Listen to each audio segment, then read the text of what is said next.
Imagine a place where broken men from every corner of the world gathered criminals, fugitives, and lost souls. A place where names were forgotten, pasts were erased, and survival was the only law.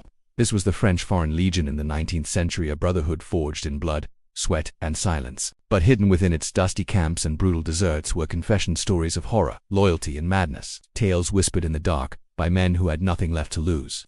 Today, we reveal the most brutal confessions from the Legion that became a legend. Welcome to Shadow Files.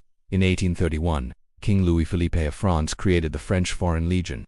It was a unit unlike any other. It accepted men from any country, any background, no questions asked.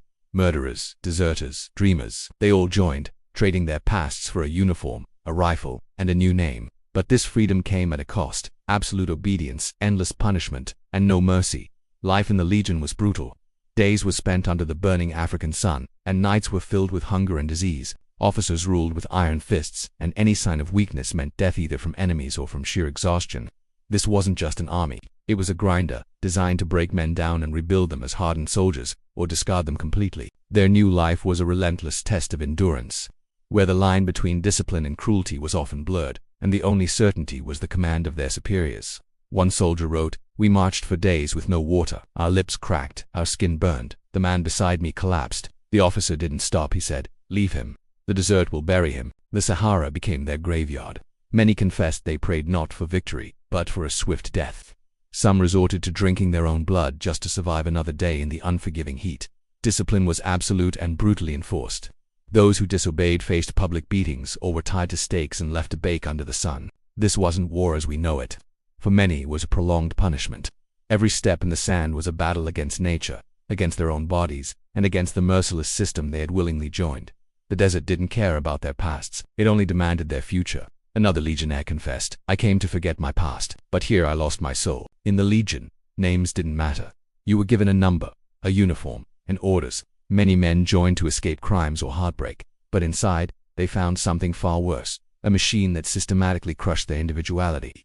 During the African campaigns, they faced brutal tribal wars, often finding themselves outnumbered, starved, and left without any hope of reinforcements. One diary entry starkly states, "We fought not for France, but to prove we still existed." Each battle was a desperate scream into the void, a struggle to hold on to a sliver of identity in a world designed to erase it. They were cogs in a military engine. Their personal histories irrelevant, their futures uncertain. Their fight was less for a flag and more for the fading memory of who they once were. Despite the relentless cruelty, something strange happened.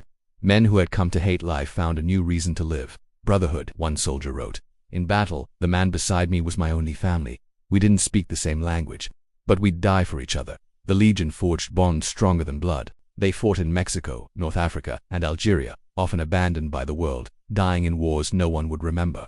They were ghosts on the battlefield, but their loyalty to one another became a legend. The most famous example is the Battle of Cameroon in 1863, where just 65 legionnaires held off an army of 2,000 Mexican soldiers. They fought to the very last man. A survivor confessed, "We fought because surrender was worse than death." In that shared struggle, they found a sense of belonging that the outside world had denied them. But not all wounds were visible.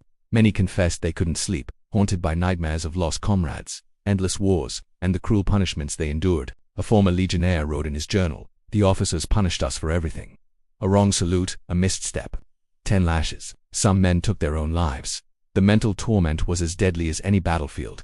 The Legion didn't just fight wars, it broke men down and rebuilt them into machines. But sometimes the breaking was too complete. The psychological scars ran deeper than any physical injury. The constant stress, the dehumanization, and the casual brutality created an internal prison from which there was no escape, even long after the fighting stopped. The silence of the desert was filled with the screams of their past. Yet for some, the Legion was a path to redemption. It gave them a second life, a chance to fight for honor, even if they believed they had none left. A final confession read, "I joined to die, but the Legion taught me how to live with courage, discipline, and silence." Their motto says it all: Legio Patria Nostra, the Legion is our homeland. For these men, cast out from their own countries, this brutal, unforgiving institution became the only home they had, a place where their pasts were forgiven, and their futures were earned through loyalty and sacrifice. They entered as outcasts and emerged, if they survived, as men reborn in the crucible of war, forever bound by a shared code of honor. The 19th century French Foreign Legion was more than a military unit. It was a place where the world's lost men came to fight their inner demons. Some found glory, others found only graves in foreign lands, Their confessions tell us not just about war, but about the price of redemption, and the inherent brutality of being human. Would you have survived the Legion? Let us know your thoughts in the comments. Don't forget to like, share, and subscribe for more dark, untold stories from history's hidden corners only on Shadow Files.